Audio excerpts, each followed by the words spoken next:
Our weekly Zoom news conference. I'm Sandy Close, Director of Ethnic Media Services. Today, our topic is the $1.9 trillion COVID relief bill, known as the American Rescue Plan, described as the largest expansion of government support programs in more than 50 years. Some commentators call the bill revolutionary, transformational, a turn away from the conservative ideology that has dominated US politics for 4 decades. Joining our briefing to discuss the bill, its strengths as well as its shortcomings, are Congressman Krishnamurthi, Democrat, Illinois, Chad Stone, Chief Economist at the Center on Budget and Policy Priorities, Elaine Magg, Principal Research Associate at the Urban Institute, and Dr. Sekou Sibi, Executive Director of the Restaurant Opportunities Center United. We will send extended bios and contact information about our speakers, along with the video of the conference, to all participants this afternoon.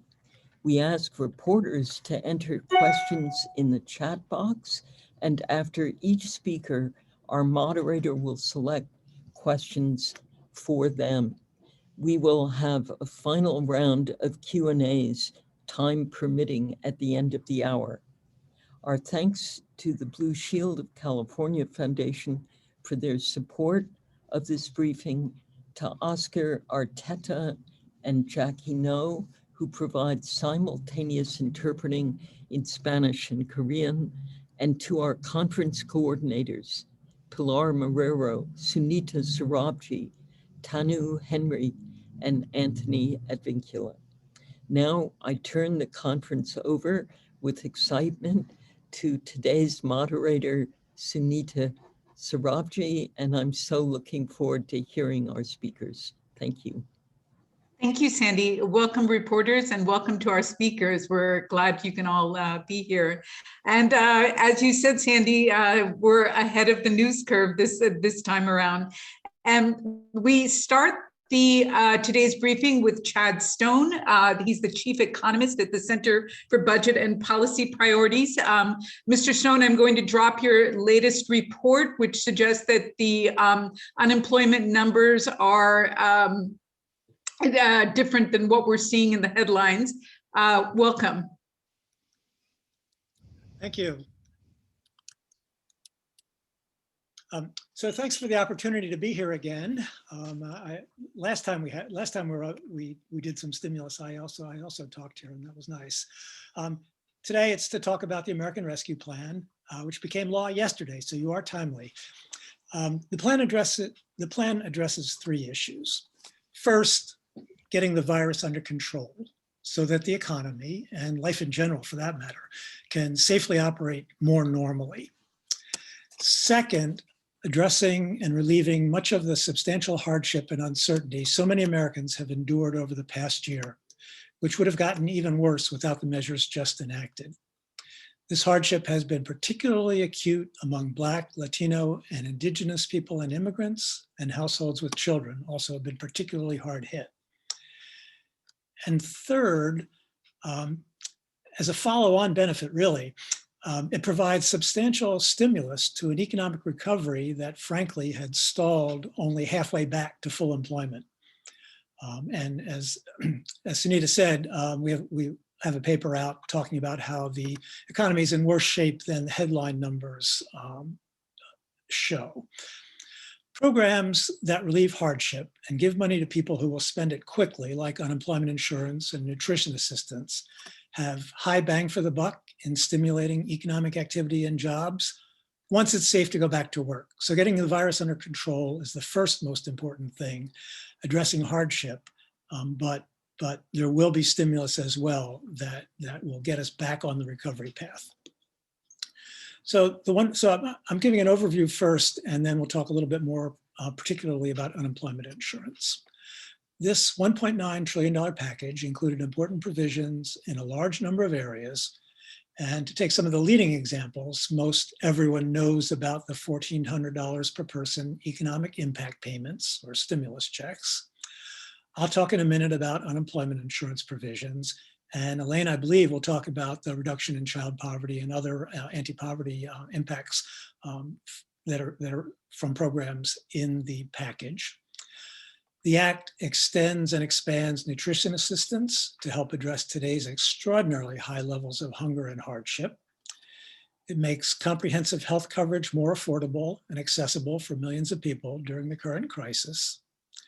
It includes critical housing assistance for millions who are struggling to pay rent and avoid eviction.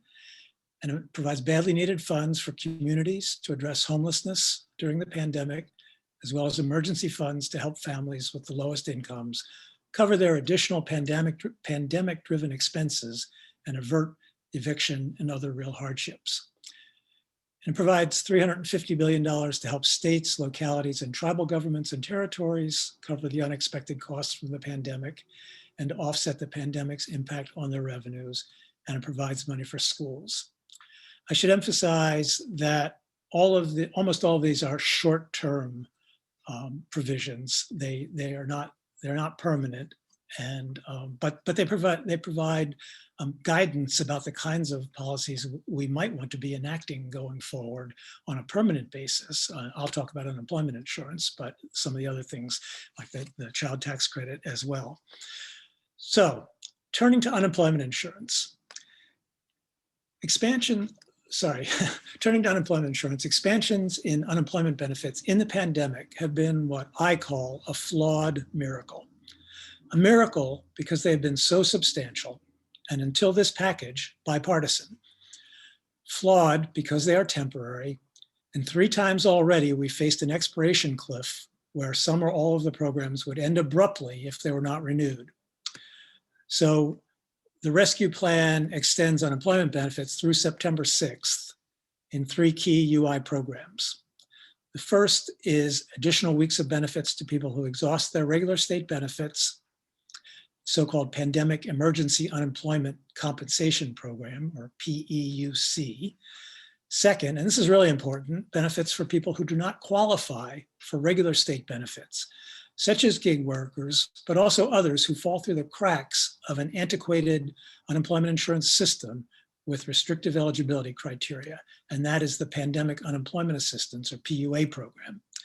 And third, an additional $300 per week federal supplement to the ordinary benefits in all UI programs, including regular state payments, the additional weeks of federal payments, and the base PUA payments and the base PUA payments. These measures assure that no one is at risk of running out of UI benefits before they can find a job, but only through the week ending September 6th. The rescue plan also exempts the first $10,500 of unemployment benefits from federal taxation.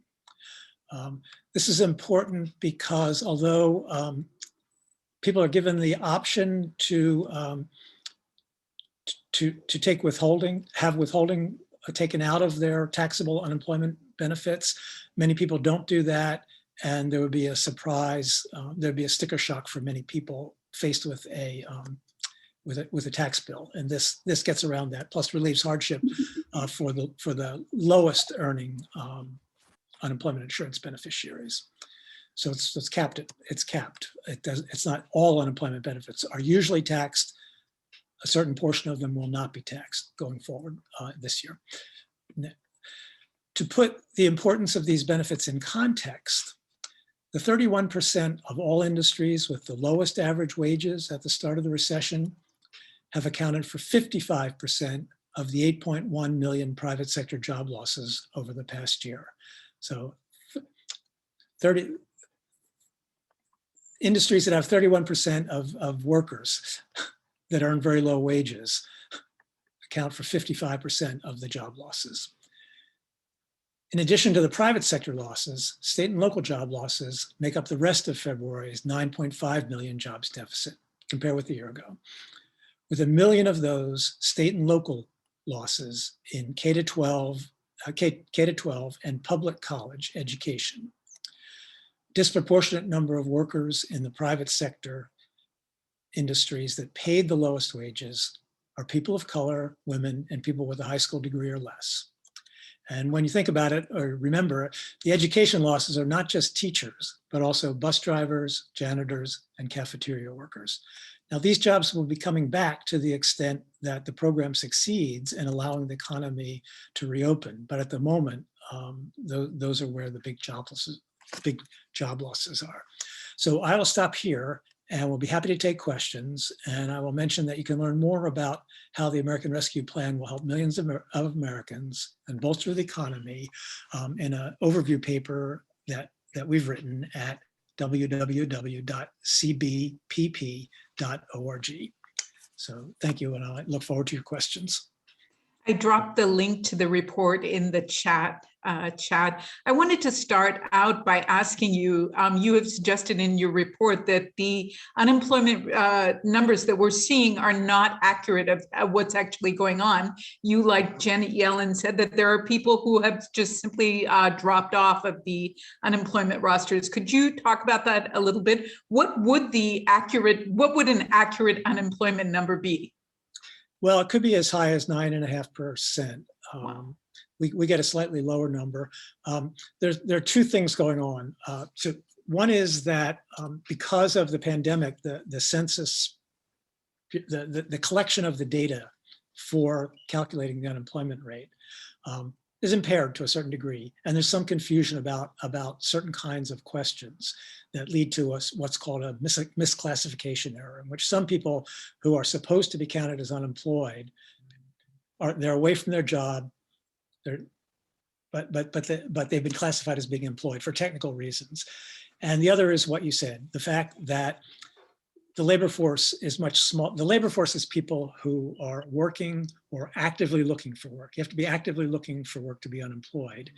And if you're not actively looking for one reason or another, then you're not counted as officially unemployed. But a lot of the reasons why you're not looking is not because you don't want to be. It's because you can't be for pandemic reasons and so forth. So when you take into account the people that have dropped out of the labor force and the misclassification, that's how you get the number up as high as around 9.5. Now, it's also true that the unemployment rate is calculated one way, and qualifying for unemployment insurance is not related in any way to the unemployment rate. It counts. That's determined at the state level by whether you meet certain requirements and whether you've lost a job through no fault of your own. If you quit or get fired for cause or a new entrant into the labor force, you don't qualify for unemployment insurance. So there are some people that aren't getting the incredible benefits that we started to supply to unemployment insurance recipients back in March with the CARES Act. So it's a great, as I said, it's a miracle program, but it has its flaws.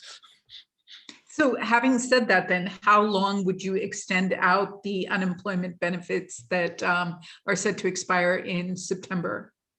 So through September, nobody currently receiving unemployment insurance benefits who hasn't found a job by September 6th, they can go. Nobody loses benefits until September 6th, and that's different from every past recession. The way even supplemental benefits. So I think what has to happen is Congress has to before they go on their summer break in August, they should be looking at economic conditions and deciding whether it's reasonable to allow these benefits to expire on September 6th, or whether they should do something before they go on recess to extend them further. Yes. So Araceli Martinez has a question for you. Araceli?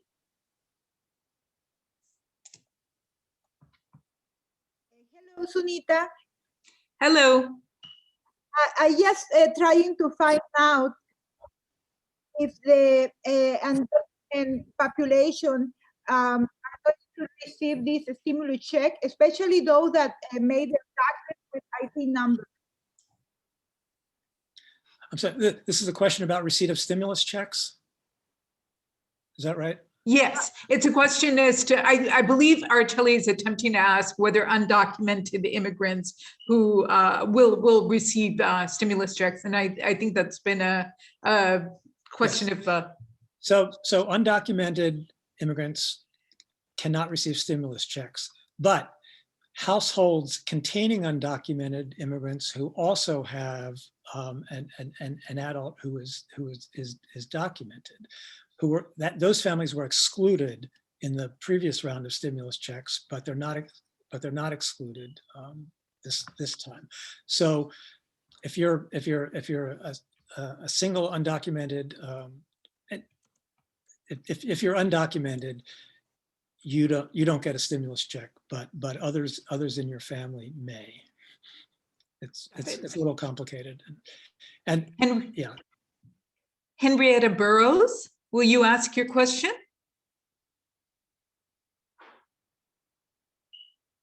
Yes, I had a similar question in terms of undocumented immigrants. What can be done in terms of them? What relief can they get? And I think in the state of California does make some accommodation. Well, they are precluded from receiving the stimulus checks, as we just said. They're also precluded from receiving unemployment insurance, right, even though they may be paying in, their employers may be paying in unemployment taxes on their behalf. But since we haven't figured out the right policy, which was not the one we have, to be editorial, that is a problem. That's an issue. Absolutely. Don Takala has a question. Don? Sure. Hi. So this morning, GOP House Minority Leader Kevin McCarthy in a press conference, presented some, I believe are falsehoods, like, only 9% of the 1.9 trillion will actually go to COVID-19 relief, and that these are just payoffs to, Pelosi's political allies. So how do we navigate these types of claims? How can, why can GOP people just lie or present falsehoods or misinformations just like that? So speaking for a non-political nonprofit organization, the way you address those claims is you look at all of the programs that provide real benefits to real people and provide benefits to state and local governments that are strapped and will be cutting benefits and laying off workers in the absence of this relief to help people get back to help kids get back to help schools be ready to get back to doing online learning. When you tote up all of the real help for real people,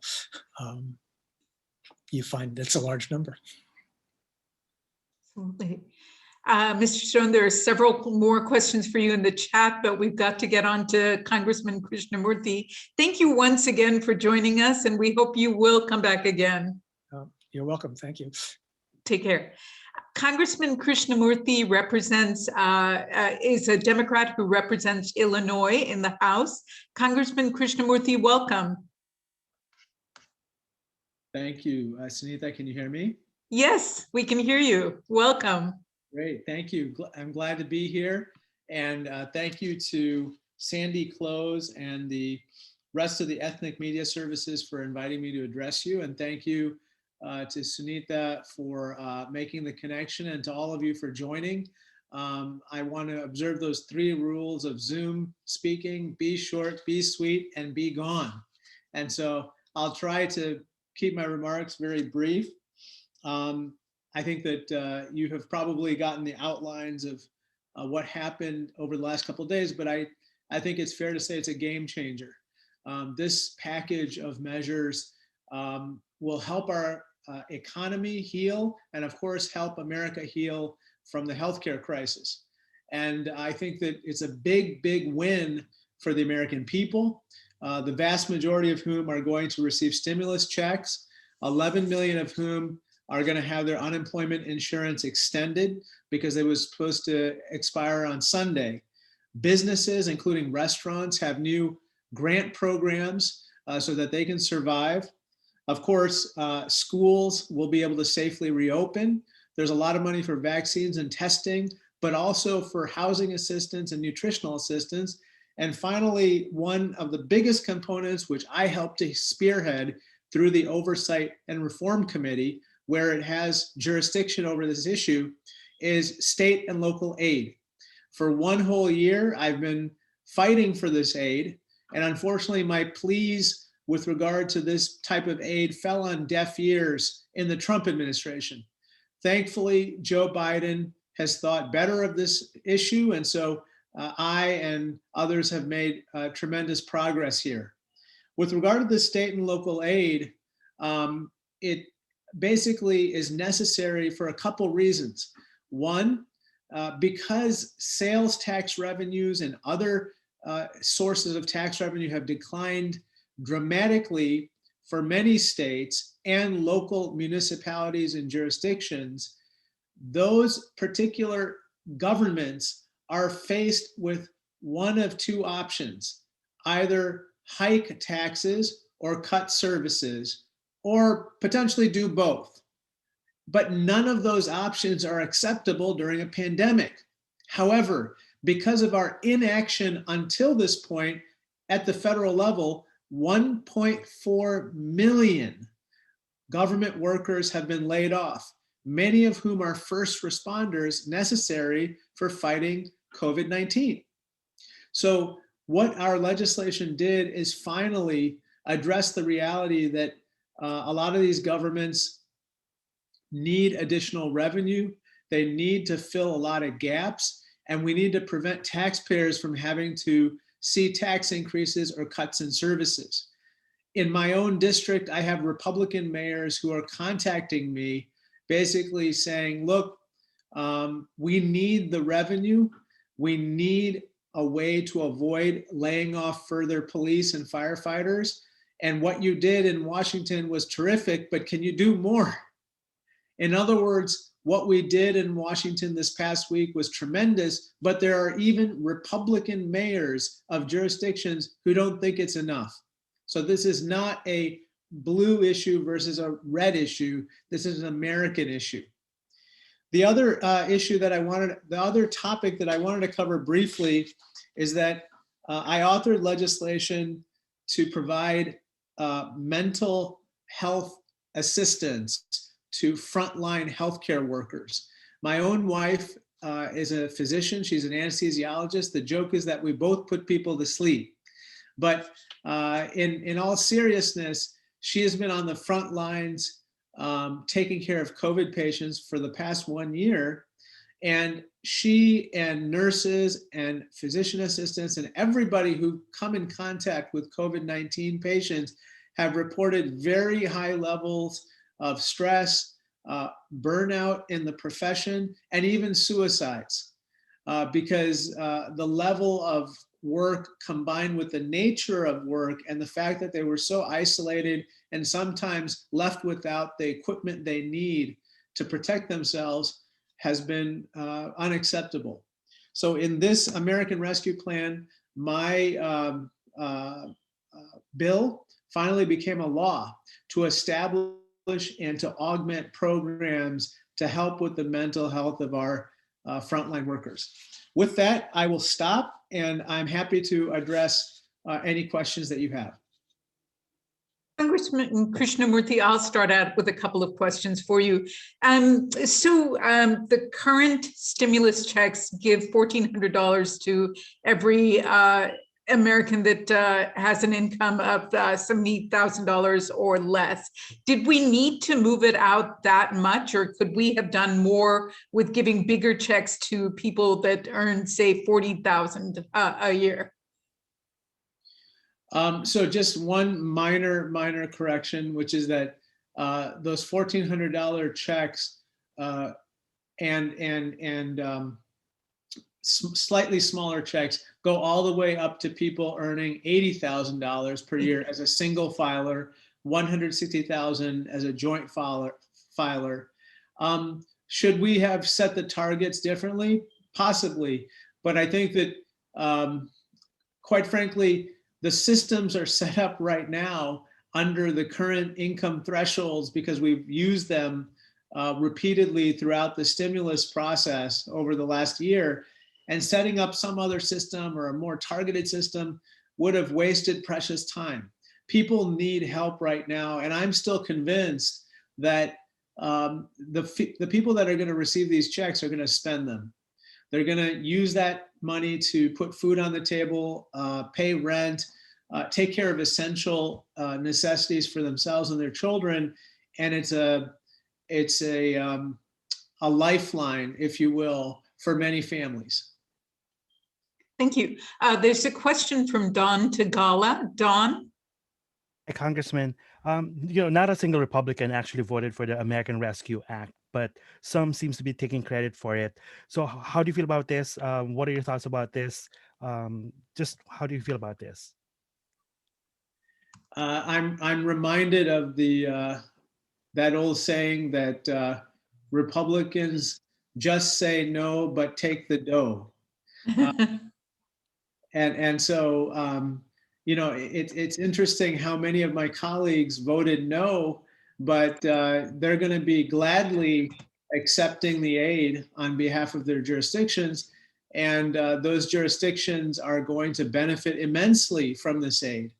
One interesting fact is that the six states with the highest revenue declines, tax revenue declines, include among them Florida, Texas, Alaska, and North Dakota. And those are not blue states, those are red states. And they're going to get a lot of funding through this particular American Rescue Plan. And, of course, they don't have to take the money. They can decide to decline, and we can use that money elsewhere if that's better for them. But I suspect that they're going to take the money. Interesting. I'll ask a question that came through. So should there be constraints on state and local aid? Governor Jim Justice showed up on Meet the Press on Sunday and said that he had used some of his money to fix potholes, for example. Is that a legitimate use of these funds? And should there be additional constraints? Well, there are two big constraints on the use of the funds. One is that it can't be used for tax cuts. And the second is it can't be used to be deposited in any state's pension funds. Aside from that, there's tremendous flexibility because, quite frankly, these states know what's best for themselves in terms of how to spend the money or how to utilize it for their constituents' needs. So that's how the bill was envisioned. Mohsin has a question. Mohsin? Yes, Congressman. Congressman, immigrant community have a lot of questions about this stimulus package. And I have three questions I'm going to ask very quick, and all three are relevant. First, if somebody is single, undocumented immigrant, would he be eligible for stimulus check? Second, if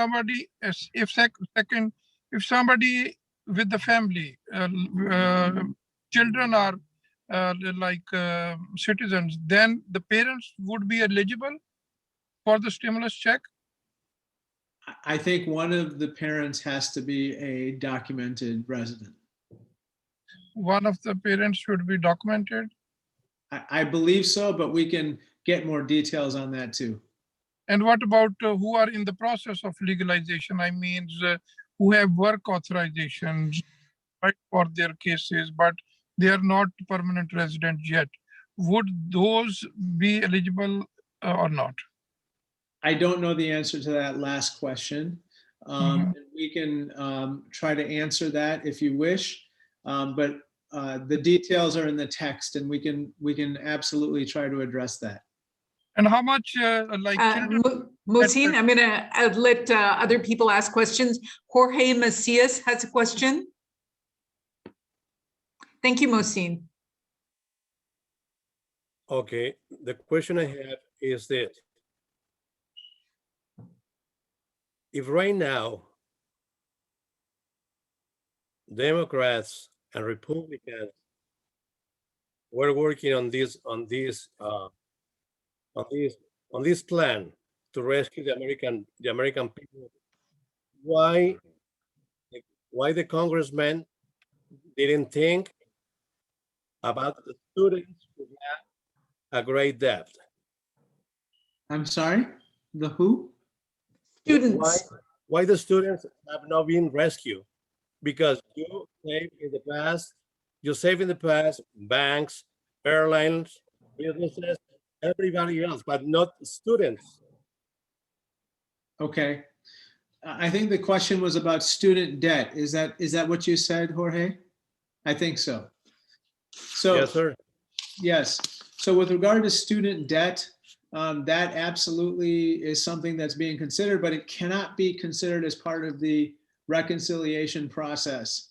That would require a change in legislation. And so that is being looked at. The one aspect of this particular package that pertains to student debt is that it does contemplate that there will be some forgiveness of student debt in some future, near future legislation, because it already authorizes that forgiveness, the loans that would be forgiven would not count as taxable income. So this is something that is on the horizon. So please stay tuned. Two more questions. Richard Sandoval has a question. Richard? I wanted to talk a little bit about the SBA loans, business funding. Is there going to be additional funding? Is there additional layers that come along with that? And actually, it's a little bit of a commentary. It seems like a lot of the other business loans, and talking to some of the people I've interviewed, basically just went towards paying down debt and just kind of giving them a heartbeat, and they ended up closing their business. So I just want your thoughts on that.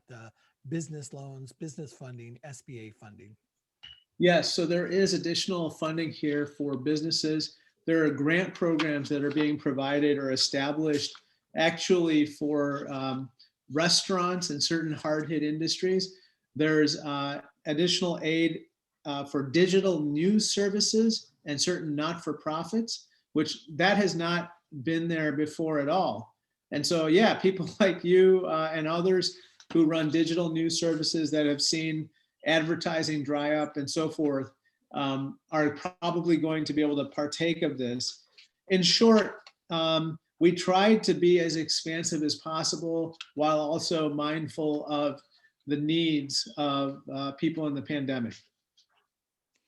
I'm going to ask a final question that came through on my phone. What attempts were made to get Republicans on board? I believe at the outset, President Biden tried to get Republican support and input. However, there was no meaningful exchange of views. And I think that Republicans, for instance, one of the deal breakers for Republicans, if you will, was to include state and local aid in the package. And of course, that's my baby. That's the issue that I've been championing. And I got to tell you that that is a deal breaker for us not to be included. And so those are the types of issues that I think, unfortunately, they adopted a little bit of an ideological approach as opposed to a practical approach. The part that my Republican colleagues and friends don't quite understand, or they don't want to acknowledge, is that there are a lot of mayors, there are a lot of county supervisors, township supervisors, and government officials throughout the country who rely heavily on precisely those sources of tax revenues that have dropped significantly during this pandemic recession. Not only that, but those county officials and local government officials have a very strict requirement to balance their budget, and they are not in a position to issue debt or bonds the same way that the federal government is. So essentially what that ends up doing to their taxpayers and residents is cutting services or raising taxes. And so that's unacceptable, because the most hard-hit businesses during the pandemic and others who were laid off because of shutdowns should not have to face a double and triple whammy by having their services cut and their taxes increased. It doesn't make any sense. Congressman Krishnamoorthi, thank you so much for joining us today, and we hope you'll come back again. Thank you so much. Take care. Take care. Bye-bye. We next have Elaine Mogg of the Urban Institute to talk about the impact to low-income children. About half of low-income children will be lifted out of poverty with this bill. Elaine, welcome. Thank you so much. Today, I want to set the scene a bit for low-income families and then talk about two pieces of the American Rescue Plan that are particularly important for families with children: the economic impact payments, sometimes called recovery rebates, and an increase in the child tax credit. These are two cash benefits that will affect a very large share of low-income families. They are largely unconditional, though they do phase out at higher incomes. In 2021, my colleagues at the Urban Institute estimated that poverty would be about 14% unless action was taken. That number hides some important differences. While white families were projected to have a poverty rate of under 10%, Black families were projected to have a poverty rate of 18%, and Hispanic families were projected to have a poverty rate of 22%. The American Rescue Plan would cut those rates substantially. The poverty rate for white families would drop to 6.4%. The poverty rate for Black families would drop to 10.5%, and the Hispanic poverty rate would drop to 13.3%. The age group of people that would see the largest drop from this legislation will be children under age 18. The American Rescue Plan would cut the poverty rate for children from about 14% to about 7%. In other words, the law would cut the poverty rate of children in half. This is a larger cut than what was projected for adults ages 18 to 64 or adults over age 65. And maybe it goes without saying, but poverty harms children throughout their lives. Early brain development is disrupted, leading to slower and stunted growth. Children who grow up in poverty perform worse in school, are less likely to graduate from high school and attend college. They get worse jobs, their health is worse, they live shorter lives. All of these things are bad for the children affected, but they're also bad for society. Prior to the pandemic, child poverty was about 11%, so it has increased during this pandemic. But the American Rescue Plan would drop the poverty rate for children well below pre-pandemic levels. But it's not just relatively high poverty that is cause for alarm. The pandemic has exacerbated other financial troubles as well. Food insecurity has nearly doubled for families with children. Almost a quarter of families with children report they are not eating balanced meals, or they are skipping meals or cutting the size of meals because there is not enough money for food. The story is worse for families with parents who are Black or Hispanic. In these cases, approximately 4 in 10 families reported food insecurity. About 17% of renters are behind on rent, which is about triple the typical rate. The common thread of these problems is a lack of cash. People need unrestricted funds to get caught up. The law is so effective for families with children because the economic impact payments and the child tax credit go to almost every child, though children who are undocumented are excluded. The economic impact payments apply to all citizens, and unlike prior payments during the pandemic, payments for children are the same as payments for adults, $1,400. The changes to the child tax credit are significant. Prior to this legislation, the child tax credit could be used to reduce taxes by up to $2,000 per child under age 17. Almost all families received some benefit, but not everyone got the full credit. To receive any of the credit as a refund, you needed to work and earn at least $2,500. Many low-income families received only $1,400 per child, below the $2,000 that middle and high-income families received.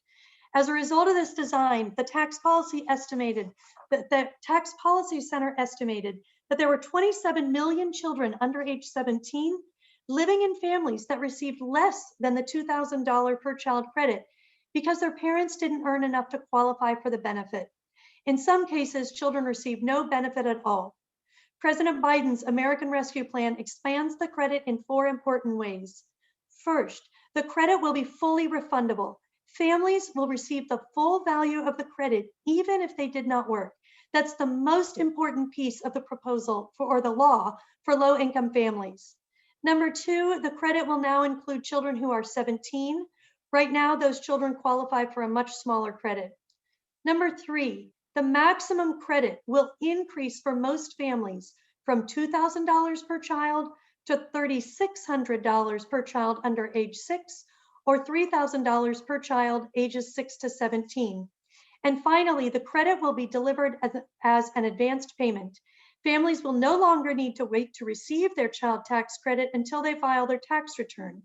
Instead, it will start being delivered as early as July.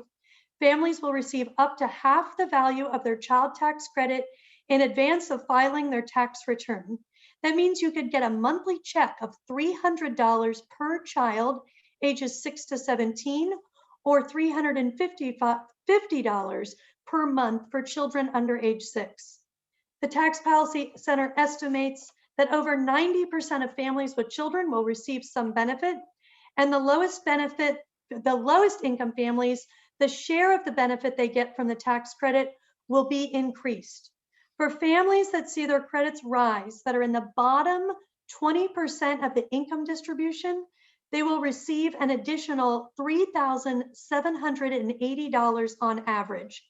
Inevitably, weaving together multiple programs from the safety net will miss the needs of some. Each program a person has to apply for creates another barrier to aid, and programs that are designed to help a narrow group of people will miss people who are hurting.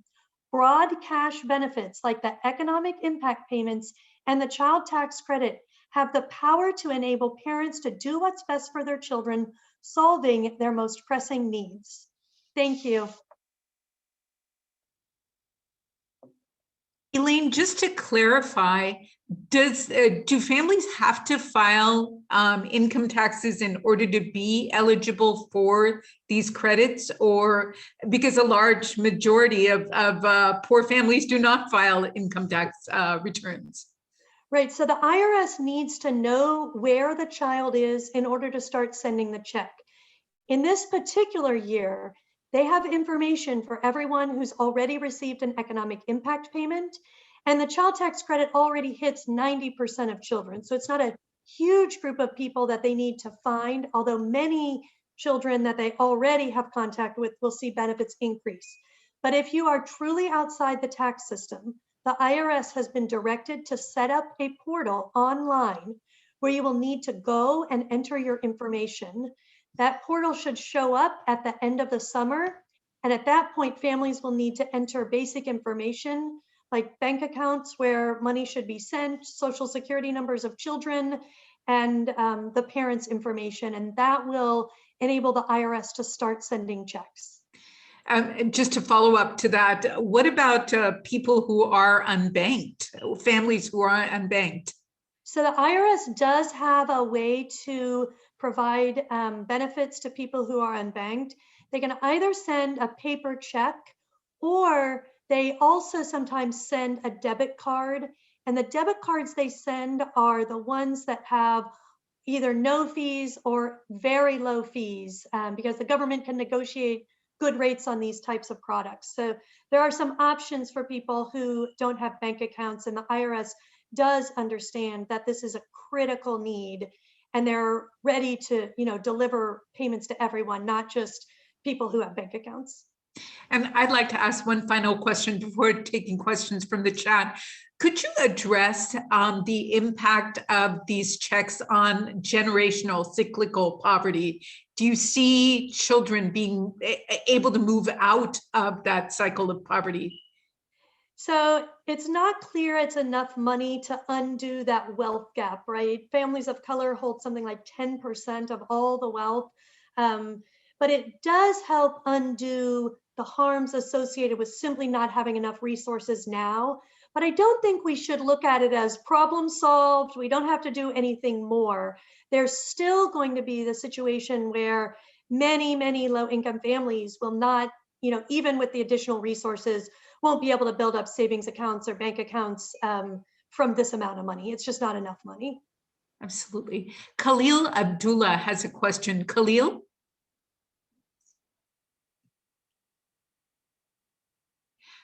There you go. No, it was, you omitted Asian American kids and Native American kids. So it's just a general question. Where are they in this mix of data? So it's pretty simple. Yeah, that is a huge hole. We were using data that didn't have enough information for those populations, and we are presently working to impute that information onto our data so that we can give a good answer. But I don't have an answer for you now, and I do recognize that's not good. Two more questions. One from Henrietta Burrows. Henrietta? Thanks so much, Sunita. Elaine, you mentioned the portal for those who have not previously filed taxes, but wouldn't they be reluctant to put in that information for fear of facing tax penalties?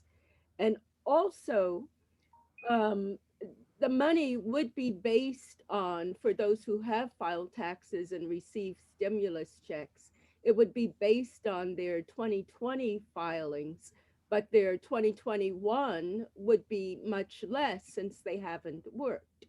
So how does one make up for that? So the good thing, I'll answer your second question first, is that the child tax credit is no longer connected to work. And so you qualify for the full value of the credit, even if you don't work. With respect to your question about people who may be reluctant to file, I understand it's an issue.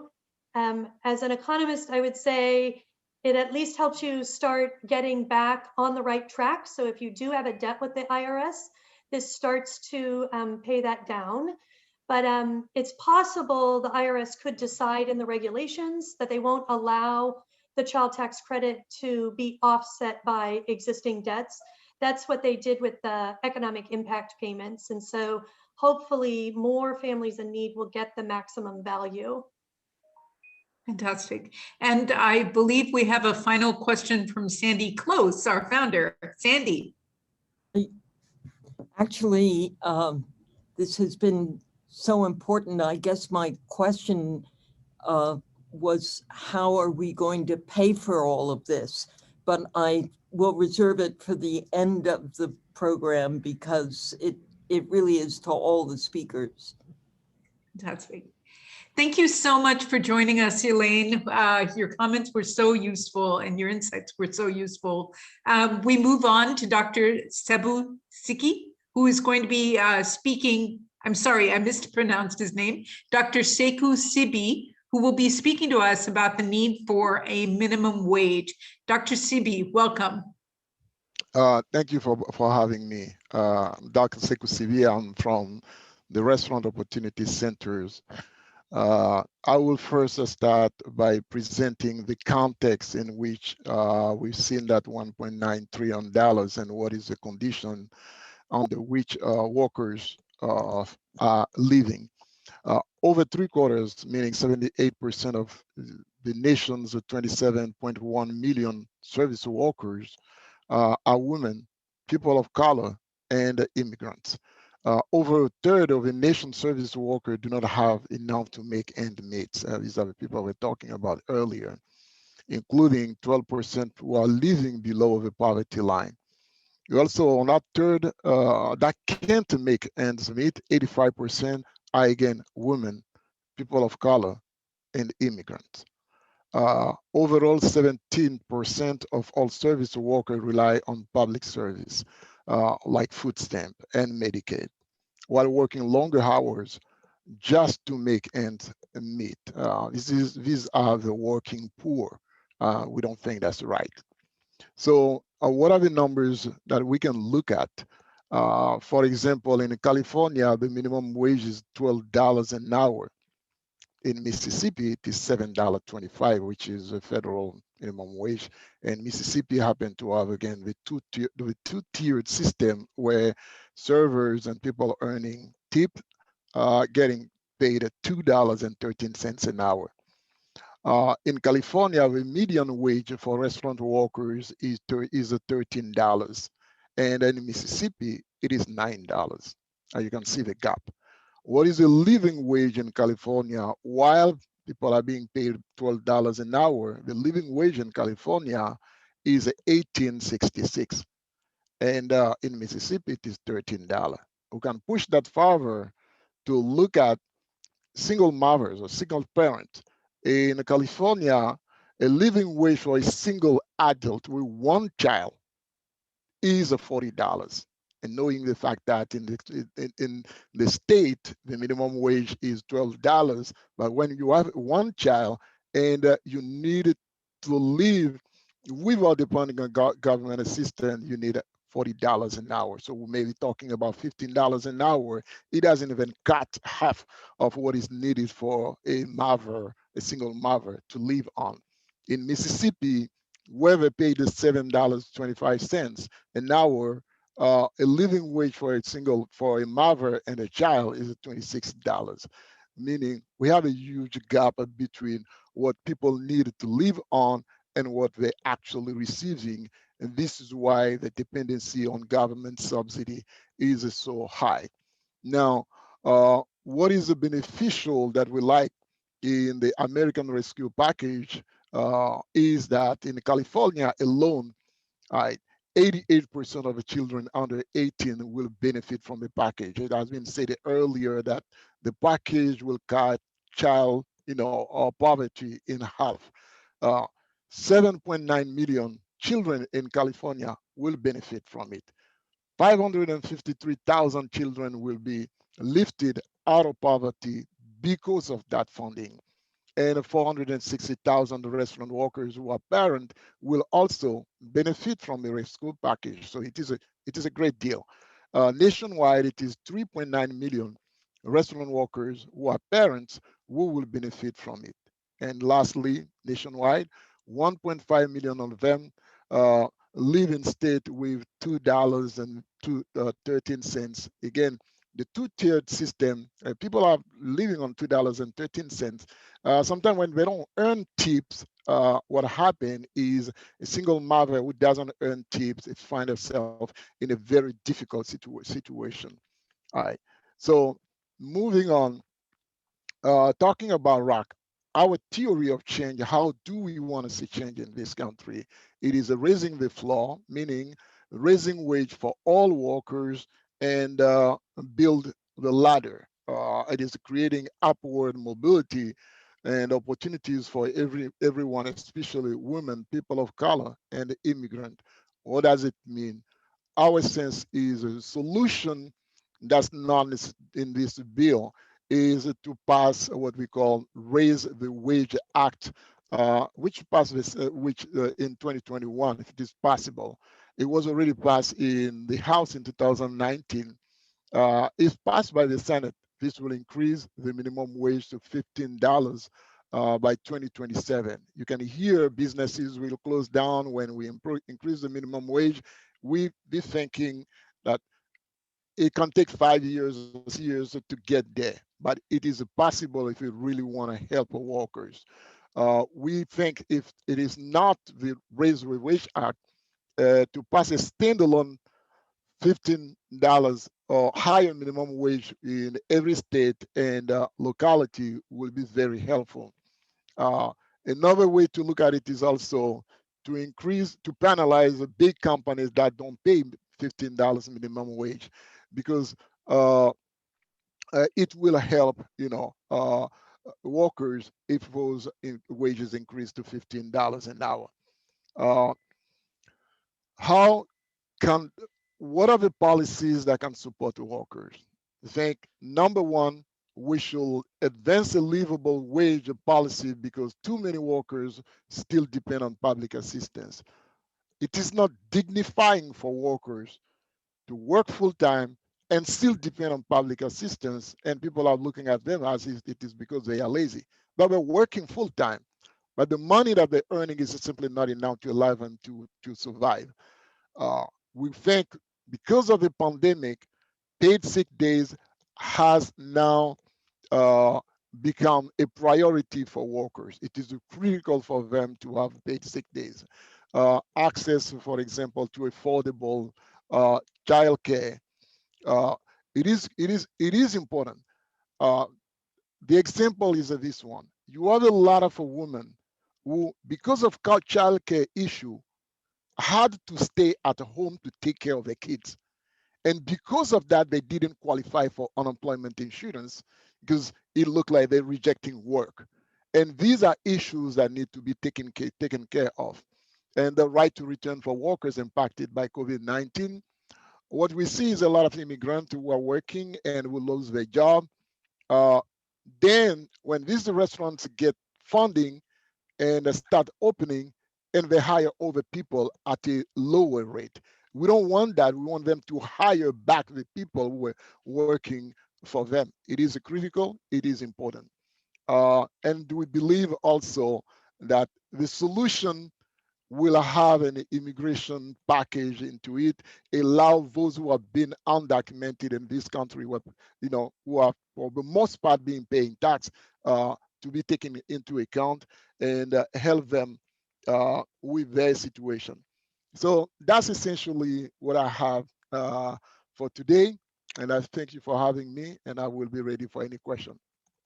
Absolutely. Dr. Subi, could you talk about the impact of raising the minimum wage now when so many small business owners are just attempting to get back on their feet during the pandemic? Yeah, what I say is it takes time.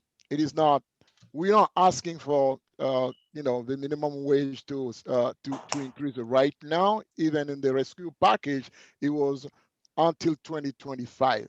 So an incremental increase, moving from in general $13 to $14 next year to $15 every year after, but it takes time.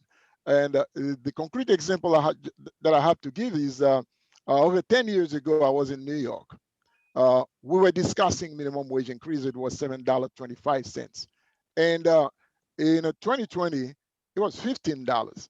So over 10 years, that minimum wage has increased 100%. So I told the same individuals, small business or services, I said, look, 10 years ago, you told me, oh, small businesses have a low, a low profit margin.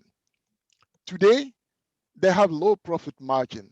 So how do you explain to me that they went from $7.50 to $15, right?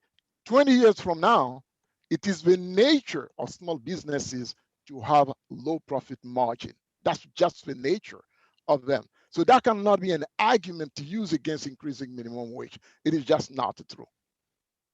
Thank you. So with that issue, yeah. There are several questions. One from Oni Advincula. Oni. Thank you, Sunita. Dr. Sivi, as essential workers, restaurants and service low-wage workers have done their part already, right? They have been the life link during this pandemic. They have delivered, served food on our table during the lockdown. Many of them even voted for Biden with the promise that, or hope that this administration would give these workers the respect that they deserve, $15. And earlier, Congressman Krishnamoorthi mentioned that there is a $25 billion aid for restaurant owners. But I know that it's not specifically for workers. This is just for restaurant owners, and it's their discretion in terms of how they're going to spend that money. So my question, despite what they have already done, why do we have to curve them out? And why does $15 an hour mean the world for these restaurant and service workers and their families?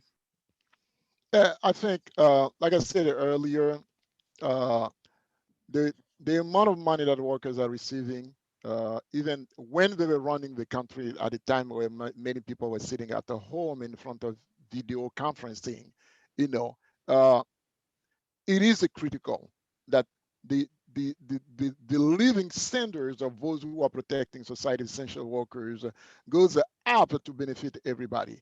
What we believe at ROC is a rising a rising tide lift all the boats. Number one, increase the minimum wage to at least $15. What it does is you are far less people who will be lifted out of poverty. It will also increase their purchasing power, which allow them to support more businesses, and those businesses can produce more revenue. And because more people are lifted out of poverty, it is far less money that the government need to spend on public safety nets. And if the government has to spend less on public safety nets, you see the ripple effect is businesses will not be taxed that much. So if you have to look at the problem today is the profit maximization that businesses don't want to increase because they're looking at today. But if they're looking at a sustainable aspect in the economy, in the long term, it benefits them, it benefits the government, it benefits the workers. So that's the good for workers. One example that I have to throw out here is with the current federal minimum wage of $7.25. A single mother with 2 children earning the federal minimum wage of $7.25 per hour needed to work 138 hours a week, which is nearly the equivalent of working 24 hours a day for 6 days to earn a living wage. If we don't think that's right, then increasing the minimum wage is the solution. Great question and great response. Hassan Abbas has a question. Hassan?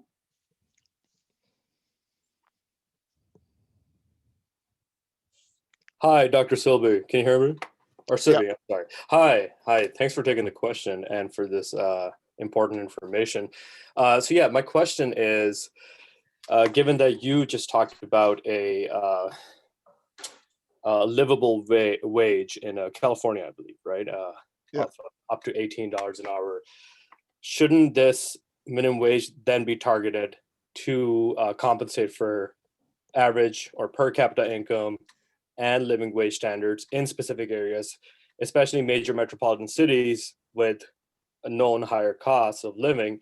And then secondly, why is the minimum wage not being considered in relation to inflation, which, as we know, in the last since the last time there was a raise, inflation has slowly eroded its value, right? And some economists have said that to adjust for inflation, an actual minimum wage increase could be up to 20 to 25%, or $25 an hour. I'm sorry. Yeah. So yeah, would you clarify some of those points for me, please? Thank you. You're welcome. Again, the reason is a profit maximization and a short-term perspective of business world nowadays, and the strong relation with the political those who are making policies today. And the reality is the minimum wage should have been around $23 an hour if it followed the inflation. And I think it is important to explain what the inflation is. Right, let's break it down. What it means is 15 years ago, you could have purchased your gallon of milk at 87 cents. Today, it is more than $3. What happened is that your food cost goes up, right? Every year, your food cost goes up. If your food cost is going up, it means what you could have done with $200 15 years ago, you just can't buy the same amount of food today. That's what inflation does to you. It erodes your purchasing power. And because your purchasing power goes down, if you keep the same salary, it means you're being impoverished every day. And to increase the minimum wage, you need to adjust it to the inflation. If inflation goes 3%, salaries need to go to 3%. If inflation goes up higher than that, so over 10 years, with inflation going 3%, you might end up of a 30% increase in minimum wage for you to just keep your purchasing power. And that's what the government need to do. So not only that they need to increase the minimum wage to $15, they need to tie it to the inflation rate so people can keep their purchasing power. But it takes a political will, it takes organizing, and it takes understanding it and making enough pressure on our office holders so they can pass the legislation that benefit our constituents. But when it comes to different, minimum wage based on the per capita income, that's again, it depends on how progressive individual policymakers in those cities are. The policymakers that you may have in Texas are totally different than what those you may have in, for example, in San Francisco, who want to make those policies, who can look at the living standard and make a decision. So the science and the economics are correct, but you need a political will in each state or region to make the right decision that benefit the workers. And you have a group of policymakers who want to make decisions that benefit the workers, and you have another group of policymakers who want to make a decision that benefit businesses. And depending on the day, which group wins will make the decision for businesses. Last thing that I have to say is when 3 years ago, the tax liability of businesses moved from 39% to less than 21%, the best thing that could have been done was to tie it to increase of a minimum wage. That would have been the best thing because they're reducing their cost. They could have increased minimum wage, which would have helped workers, but that didn't happen. It was a tax reduction, tax liability reduction for businesses with zero impact on workers' living standard. I see. Thank you so much. You're welcome. And I'm going to leave the final question to Sandy Close. Sandy. What the speakers have done is taken a huge news story and helped us see from the inside out to develop more stories. I have more questions than I did going in, and not because you didn't do a good job, but because you did a good job. But a key question really is, I think for so many of us with immigrant audiences, how specifically this package can benefit people who are undocumented. We don't have time to ask you to answer that question. We heard clearly what portions of the package won't go to undocumented people, but now our challenge is to figure out how to explain how this will benefit, frankly, undocumented people who are essential workers. We understand clearly now how the minimum wage may be the path to independent as opposed to government subsidized support. But in terms of immediate help now from the federal rescue package, I want to thank you all because you've opened my... Sandy, sorry to interrupt, but could we ask that question to everybody on the call? We're going to run a little late, but is it okay? Well, if there is just one way each of you could say the package helps undocumented people, it would be really helpful for a lot of us in the sector. Dr. Sebi, do you want to start? Yeah, I want to start by saying, because we are working in the restaurant industry, I think one of the ways they can help undocumented workers is those who already had a job, supporting restaurant and giving them the funding through the PPP, and also this rescue package by supporting those restaurants who are predominantly hiring undocumented workers. It will help them get back to their feet by having a job. That's one way that will help them indirectly. Thank you. Ms. Mogg, are you still on the call? Yeah, the only thing I would say is the state aid that is in the package.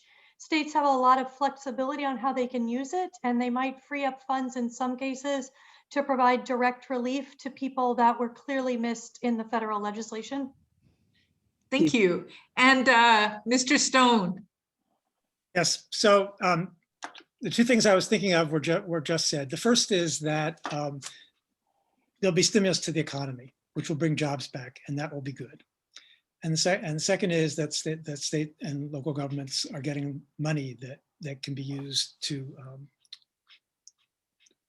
for a variety of purposes. But we do have, you know, we have an anti-immigrant bias in the political system. So it's not maybe even a majority of people don't, but the political system does. And you know, I will say that tangentially, but there was a very important Supreme Court decision about the public charge rule, that getting rid of that, rolling back what the previous administration wanted to do to make people reluctant to claim the benefits that they were entitled to. Now, that's not all that helpful to the undocumented because they're precluded from so many benefits, but nevertheless, a strong economy and getting jobs. And thank you. I'll stop there. Honestly, thank you. I am intimidated from thinking I can actually understand such a complex topic. You have helped me become more confident. Thank you so much. Thank you to all our speakers and to reporters. See you next week.